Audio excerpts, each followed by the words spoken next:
Hello friends, welcome to M Coding. So ഇന്ന് ഞാൻ ചെയ്യാൻ പോകുന്ന വീഡിയോ എന്ന് പറഞ്ഞാൽ Django ട്യൂട്ടോറിയൽ ആണ്. സോ ഇന്നത്തെ സെക്ഷൻ നമ്മൾ നോക്കാൻ പോകുന്നത് മോഡൽ ഫോംസ് ആണ്. സോ എന്താണ് ഈ മോഡൽ ഫോംസ്? നമ്മൾ കഴിഞ്ഞ വീഡിയോയിൽ നമ്മൾ ഫോംസ് എന്ന് പറഞ്ഞൊരു Django ഫോംസ് നമ്മൾ നോക്കിയായിരുന്നു. അതിനകത്ത് നമുക്ക് ഇൻഫോർമേഷൻ നമ്മൾ എൻ്റർ ചെയ്ത ഇൻഫോർമേഷൻ നമുക്ക് എങ്ങനെ ഡിസ്പ്ലേ ചെയ്യുന്നതൊക്കെ എല്ലാം നമ്മൾ ചെയ്തിട്ടുണ്ടായിരുന്നു. സോ നമ്മൾ ഈ എൻ്റർ ചെയ്ത ഡേറ്റ അതെങ്ങനെ നമുക്ക് ഇത് മോഡലിനകത്തോട്ട് സേവ് ചെയ്യാം, അതാണ് നമ്മൾ ഇനി നോക്കാൻ പോകുന്നത്. ഓക്കെ, അപ്പോൾ ജാങ്കോയിൽ നമ്മൾ ആക്ച്വലി ഫോംസ് എന്ന ക്ലാസ്സിന് പകരം നമ്മളിവിടെ forms.modelForm എന്ന് പറഞ്ഞൊരു മെത്തേഡായിരിക്കും നമ്മൾ യൂസ് ചെയ്യാൻ പോകുന്നത്. ഓക്കെ, അപ്പോൾ ഈ ക്ലാസ് നമുക്ക് ഈ മോഡലിനകത്ത് നമുക്ക് എക്സിസ്റ്റ് ചെയ്യുന്ന മോഡൽ, ഓക്കെ, എക്സിസ്റ്റ് ചെയ്യുന്ന മോഡലിനകത്ത് നമുക്ക് ഡേറ്റ എങ്ങനെ നമുക്ക് ഇതിനകത്തോട്ട് സേവ് ചെയ്യാൻ പറ്റുന്നതാണ്. അപ്പോൾ നമുക്ക് ഇതിനകത്തൊരു ഇൻലൈൻ ക്ലാസ് എന്ന് പറഞ്ഞൊരു സംഭവം ഉണ്ട്, മെറ്റ എന്ന് പറഞ്ഞൊരു ക്ലാസ്. ഓക്കെ, ഈ മെറ്റ ക്ലാസ് ആയിരിക്കും നമുക്ക് ഈ മോഡലിലും നമ്മൾ പ്രൊവൈഡ് ചെയ്ത ഇൻഫോർമേഷൻ തമ്മിലൊരു കണക്ഷൻ. അതിനാണ് നമ്മൾ ഈ മെറ്റ ക്ലാസ് യൂസ് ചെയ്യുന്നത്. നമുക്ക് ഇതിൻ്റെ ഒരു എക്സാമ്പിൾ നോക്കാം. ഇതാണ് ഇതിൻ്റെ ഒരു എക്സാമ്പിൾ എന്ന് പറഞ്ഞാൽ നമ്മളിവിടെ മൈ മോഡൽ എന്ന് പറയുന്നത്, നമ്മളിപ്പോൾ ഒരു മോഡൽസ് എന്ന് പറഞ്ഞൊരു സാധനമുണ്ട്. ഓക്കെ, നമ്മൾ ഓൾറെഡി ക്രിയേറ്റ് ചെയ്ത് അത് നമ്മൾ ഇമ്പോർട്ട് ചെയ്യുക.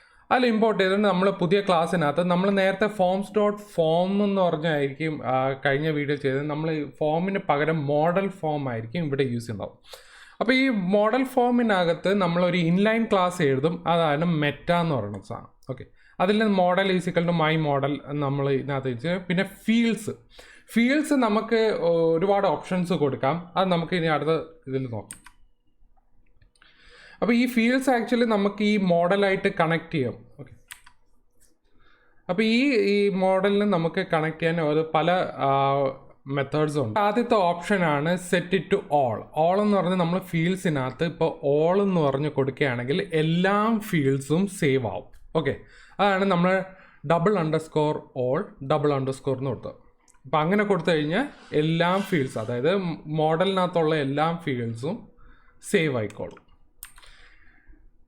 ഇനി അതല്ല, നമുക്ക് ചില ഫീൽഡ്സ് നമുക്ക് എക്സ്ക്ലൂഡ് ചെയ്യണം. അതായത് മൊത്തം ഒരു 5 ഫീൽഡ് ഉണ്ടെങ്കിൽ എനിക്ക് അതിൽ ഏതെങ്കിലും 2 ഫീൽഡ് എക്സ്ക്ലൂഡ് ചെയ്യണം. എക്സ്ക്ലൂഡ് ചെയ്യണമെങ്കിൽ നമ്മളിങ്ങനെ സ്ക്വയർ ബ്രാക്കറ്റിനകത്ത് ഏതൊക്കെയാണ് ഫീൽഡ് വേണ്ടാത്തത് അത് നമ്മൾ എക്സ്ക്ലൂഡ് ചെയ്യും. അങ്ങനെ ഒരു നമ്മൾ ഓപ്ഷൻ ഇവിടെ കൊടുക്കും.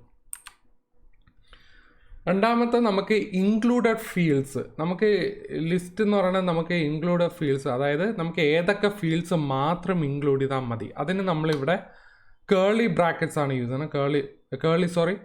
റൗണ്ട് ബ്രാക്കറ്റ്സിനകത്താണ് നമ്മളിവിടെ ഫീൽഡ് 1 ഫീൽഡ്, ഈ 2 ഫീൽഡ് മാത്രം ഇൻക്ലൂഡ് ചെയ്താൽ മതി, ബാക്കിയെല്ലാം എക്സ്ക്ലൂഡ് ചെയ്യണം.